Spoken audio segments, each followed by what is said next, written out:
There you go. Okay. My reviews today are ethics, history, and color and cosmetics.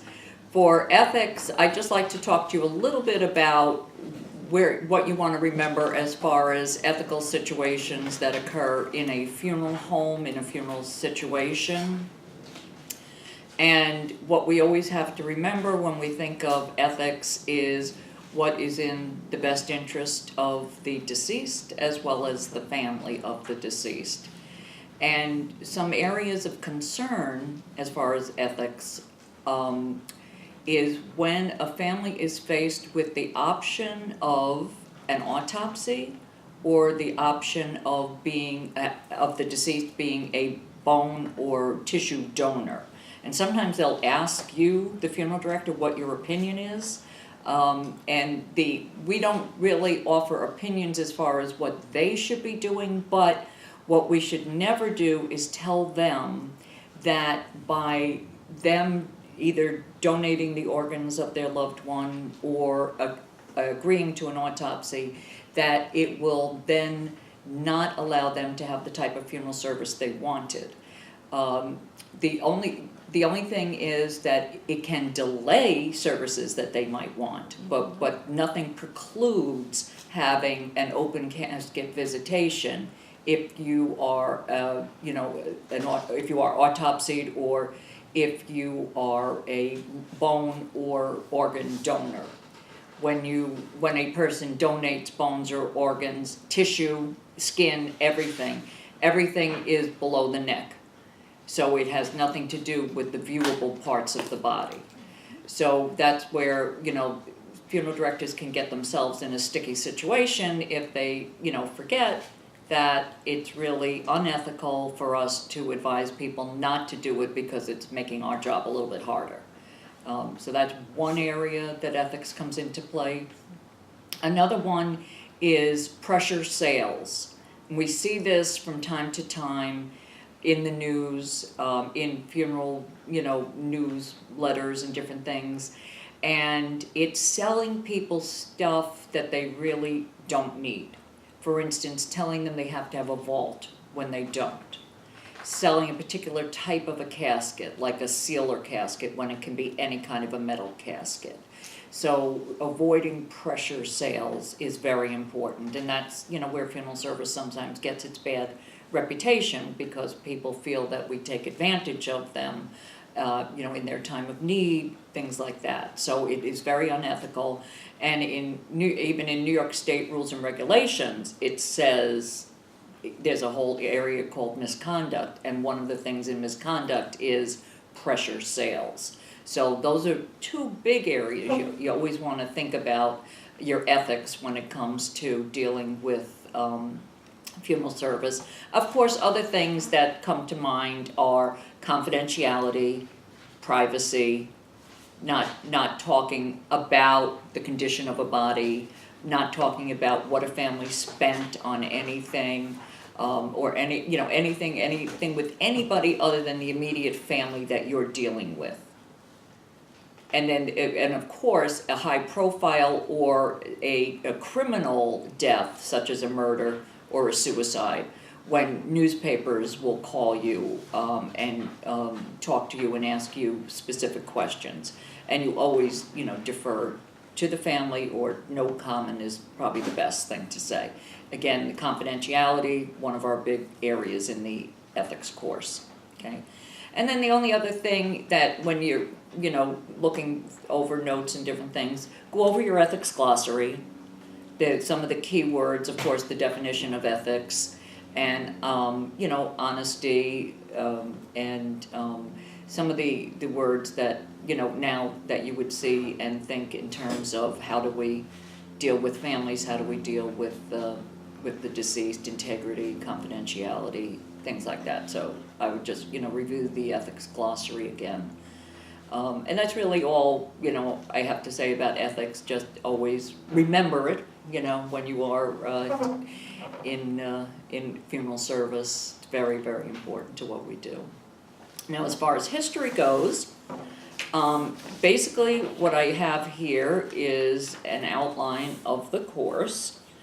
And these are key things that have happened in the course of history relating to funeral service. And remember, the course was about how did we become the funeral directors we are today in America, okay? And the one thing that one of many recurring themes throughout the course is whose responsibility was it to see that a person had a proper funeral? And it always goes back to the family. The family was the responsible party in making sure that a person had a proper funeral, whatever the proper funeral was.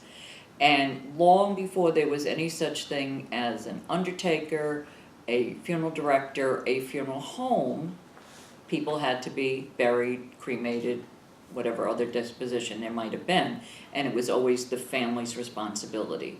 Today, it's the family's responsibility to come to us or call us and inform us of the death, but at one time they did everything.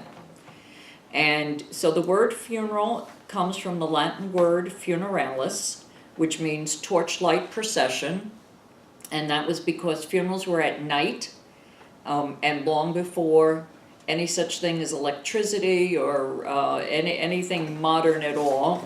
And people had to work. They had to work from sun up to sundown while they had light.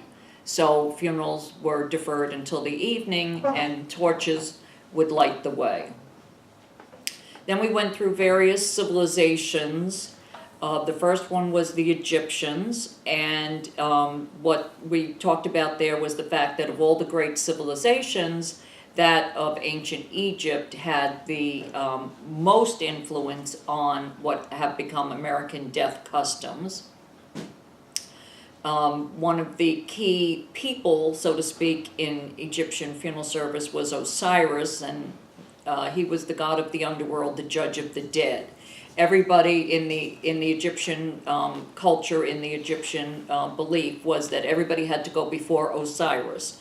And Osiris would judge you as to whether you were going to spend the rest of eternity in happiness or in misery based on how you led your life on earth.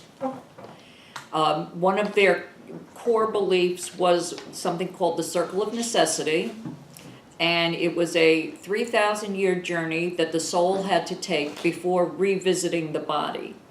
It was a religious belief of theirs. It was a religious circuit. A circle, a circuit, it's the same thing. Starts one place, comes back, and ends where it started. And so that was one of the main reasons why embalming or preservation became important to them, because their feeling was, if we don't preserve this body, how will the soul be able to find the body after 3,000 years? So that was why they started to work on some type of a preservation. The one type of preservation was dry burial, and that was where the body was buried under 6 to 8 feet of sand upon a bed of charcoal. Body was just washed, wrapped, and put down 6 to 8 feet deep. The sand and the charcoal helped provide a natural decomposition, and what would be left would only be skin and bones after a long period of time. Now, the embalming that we think of, most people think of when they think of Egyptian embalming, was for the wealthy. An average everyday person, it would be dry burial. That would be their preservation, their mummification. Embalming was for the wealthy, and there were 3 classes or grades of embalming.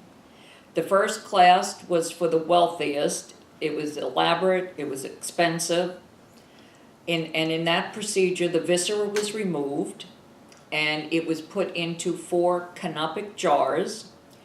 Each jar had a different head on it, and they represented the children of Horus, and Horus was the hawk-headed god of day. Then, after the viscera is taken out, the body was soaked in natron for 40 days, then taken out, wrapped in linen, and proceeded to be buried after that. Second class embalming was for the next in line, so to speak, not the wealthiest of the wealthy. Basically, what they did was they did not do the evisceration, did not take the viscera out. They injected cedar oil into the cavities, and the cedar oil would then dissolve the organs, and then after the injection of the cedar oil, the body was then soaked, and then again wrapped and taken care of, as far as the burial goes after that. And third class was the least of the embalmings of the three classes, and in that particular case there was no evisceration and there was no injection of the cedar oil. The body was soaked in a soda solution for 70 days, like a bicarbonate of soda, that type of a soda solution. And then, with everything, people were always trying to perfect it, make things better. And over the course of time, they were experimenting with other products. And at one point, they added pitch or bitumen to that soda solution. And pitch and bitumen are both black. And that's what makes road tar black. And so what it did was it turned the body very artificially black. And that's why many people think of an Egyptian mummy as very blackened, because of the fact that the pitch or the bitumen had been added to that solution. So that body was soaked for 70 days and again taken out, wrapped, and then buried. Now, the reason we know as much as we do about Egyptian history of funeral service is because of a man named Herodotus. Herodotus was Greek, and he lived quite a long time after this period of Egyptian embalming, but he was a historian, and he's known as the father of history. But he took a tremendous interest in the Egyptians, and particularly their embalming. And that's why he wrote a lot about it. So we have the knowledge that we do mostly because of Herodotus. Some key terms that we learned during the Egyptian period: the word sarcophagus.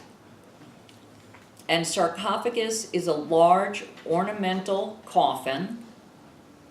And the word sarcophagus itself means flesh eating. And then the other term, anthropoid, man-shaped coffin. So if you think of something like King Tut's tomb, that's anthropoid, not tomb, coffin, that's anthropoid, man-shaped, okay? In any case, when we talk about a coffin of any type, the coffin was really the burial container. Nothing like we use a casket for today. When we use a casket for viewing, it was, especially in the case of the sarcophagus, it would be so big and so massive, you could never carry it. So it would be at the place of burial, and the body would be brought there and put into it.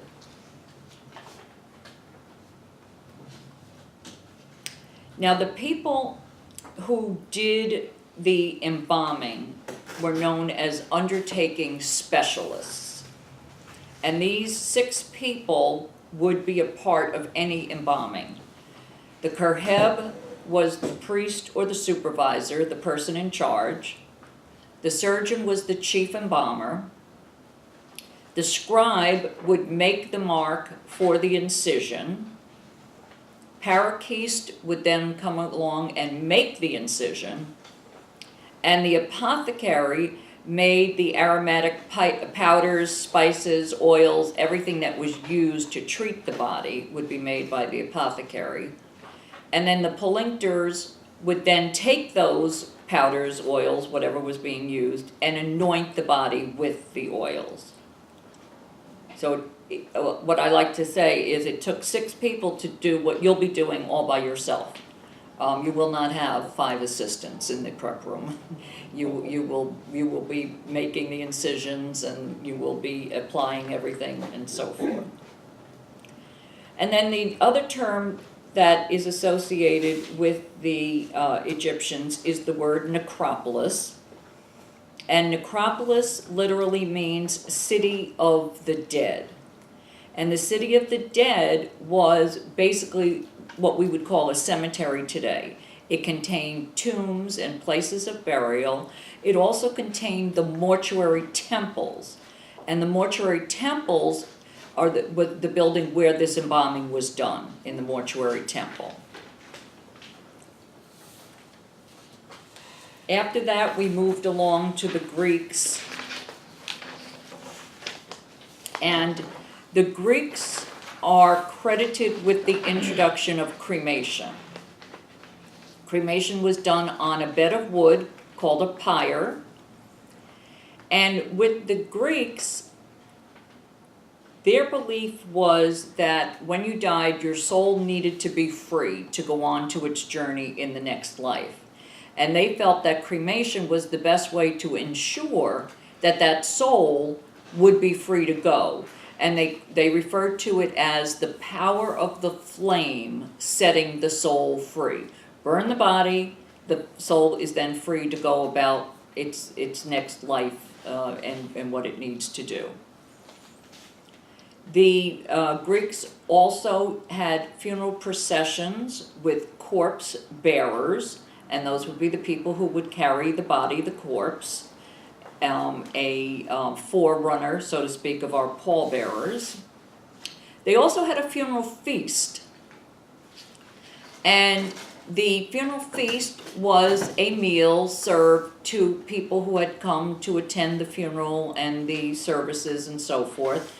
And again, thousands and thousands of years ago, but it's something that we still do today.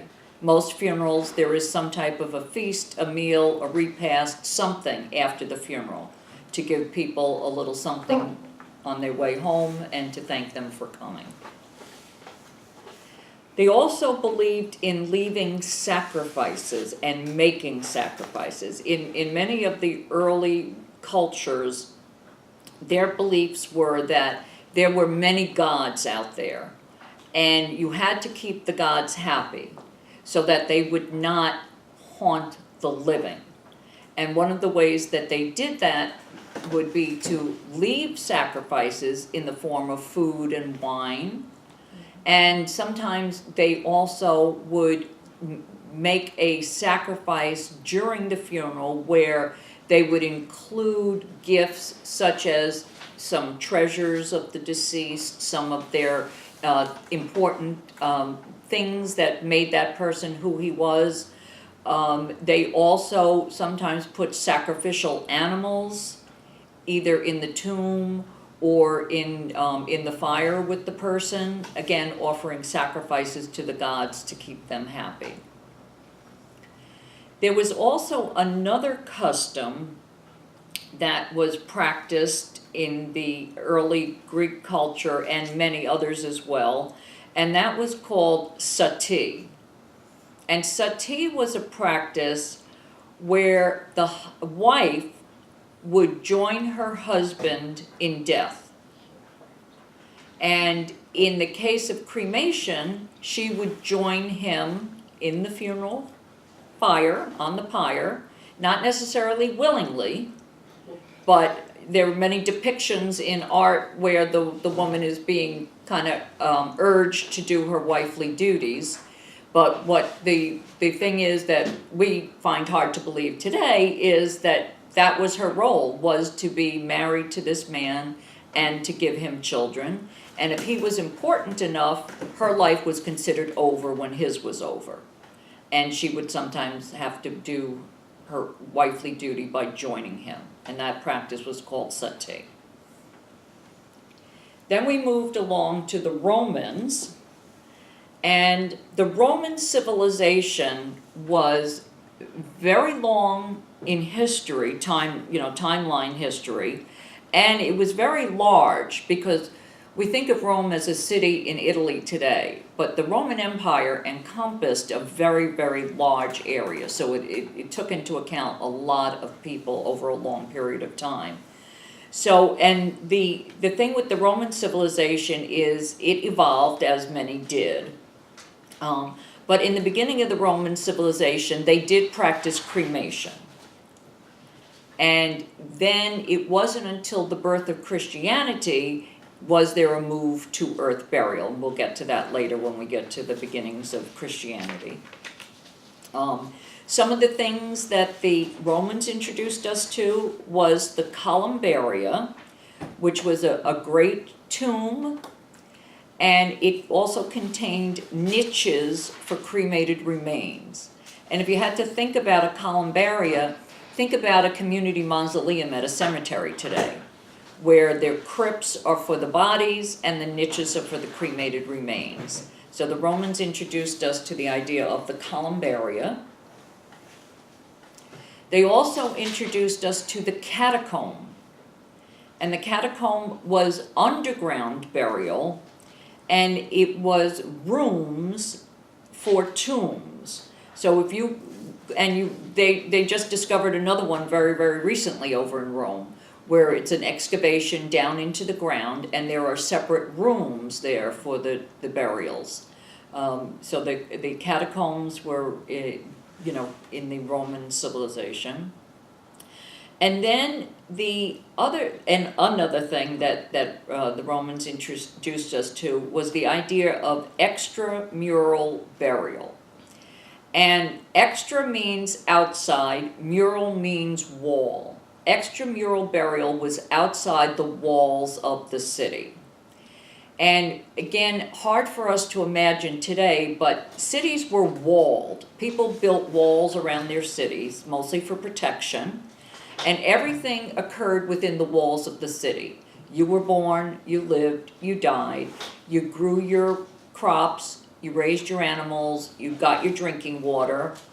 And what happened was, as their civilization advanced, they started to question the fact that we're burying these bodies right here where we're growing our crops, getting our drinking water, and so forth. Could that be a good thing?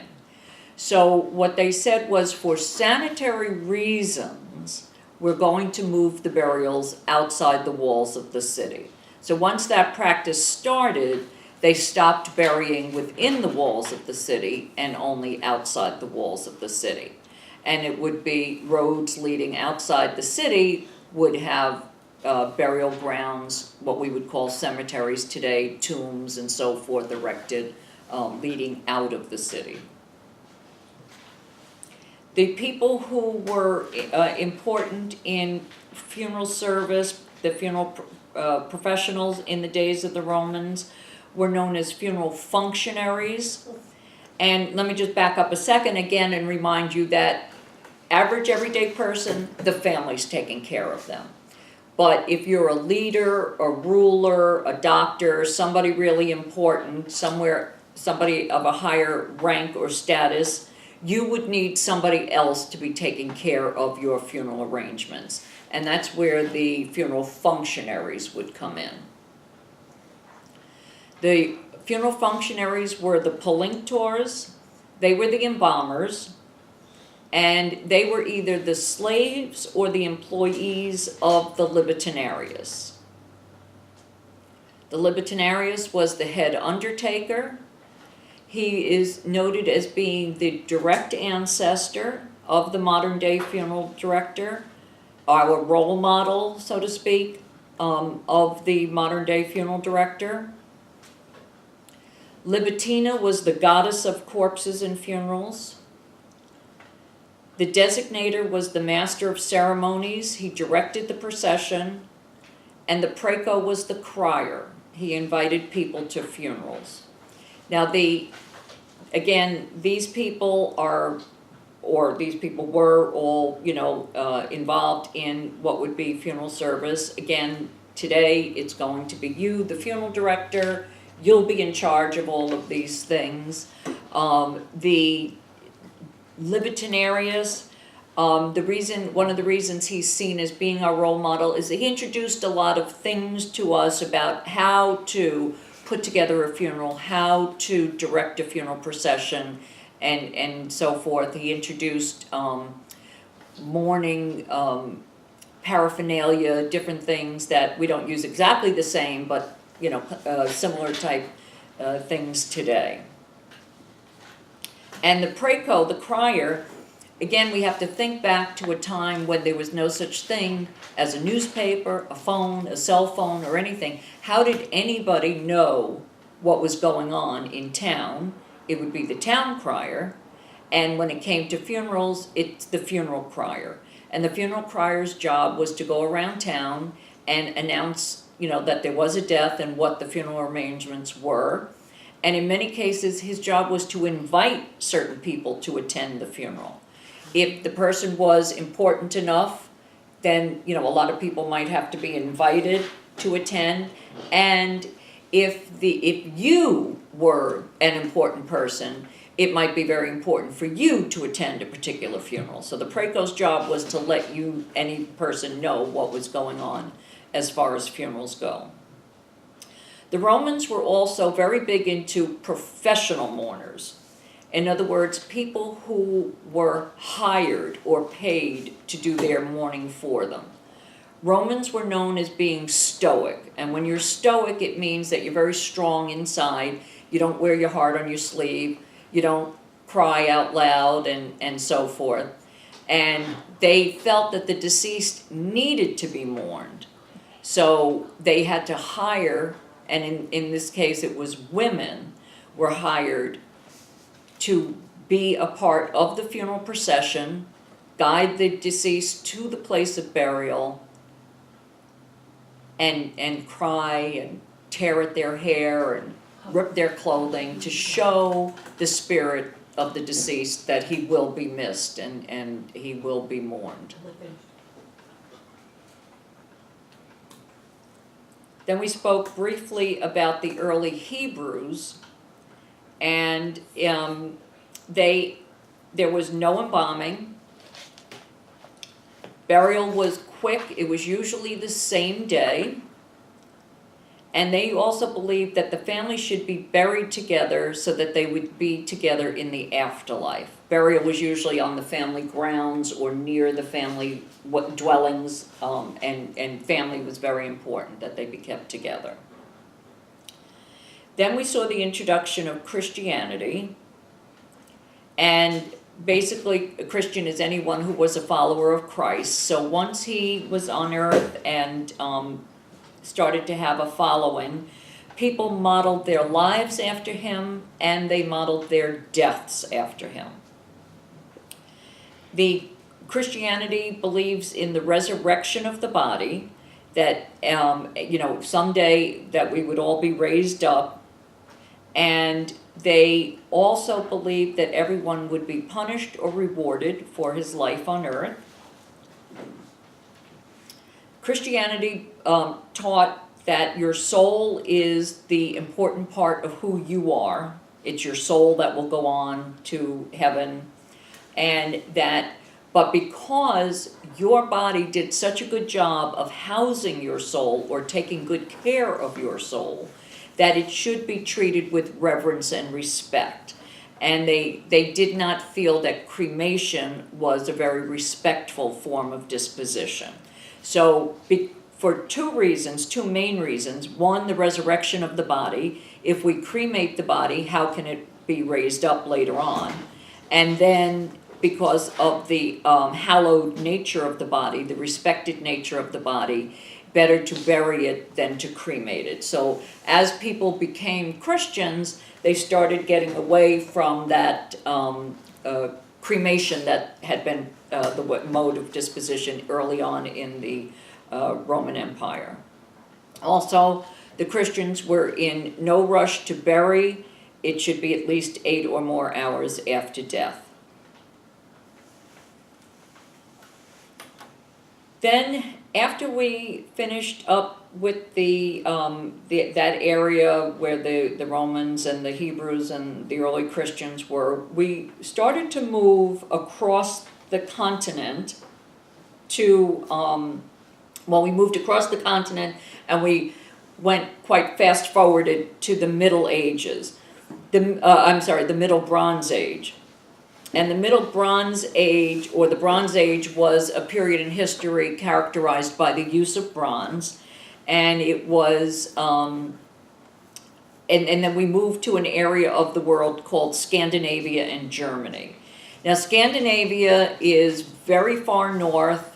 It's where Norway, Denmark, Finland, those countries are today, still very cold for a good portion of the year. And Germany, today a country in Europe, but the German Empire was quite large at one time as well. In that part of the world, cremation was the main mode of disposition. The cremation was practiced for several reasons, one of which it was considered clean and neat. Didn't have to worry about bodies decomposing. It was considered very clean and neat. The other problem is it is so cold that for a good portion of the year you couldn't dig a grave anyway. So cremation made more sense. In every civilization we spoke about, we talked about the funeral of the average everyday person and the funeral of the person of a higher rank or status. Same thing was true in this area as well, and with cremation, and that's what ship burial is. Ship burial is cremation for Scandinavians of a higher station in life. They refer to it as a higher station, higher up. Again, leaders, rulers, important people, wealthy people. And what it was the body, along with many earthly possessions of that person, some sacrificial animals, were all put onto a ship, and the ship was set on fire and set out to sea. So the cremation actually took place out on the water, and then when it burned, that was it. It was everything, okay? So that was, ship burial was cremation for a Scandinavian of a higher station in life.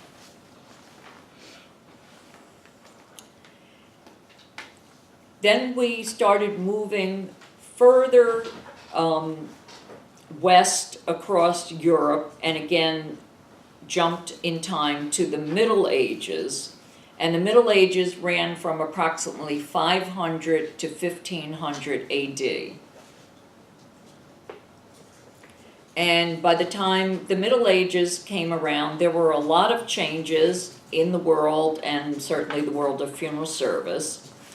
And as Christianity is spreading across the world, so is earth burial. And we're going to see people in this part of Europe start switching to earth burial as well as they become, more and more people become Christians. It wasn't automatic overnight, but as they started to change their thinking, they also changed from cremation to earth burial. Some of the key terminology from this point, the shroud.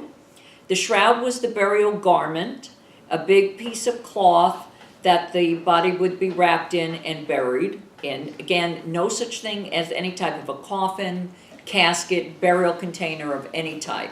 Body was shrouded, which means it was wrapped in the shroud and placed in the ground. One of the influences of Christianity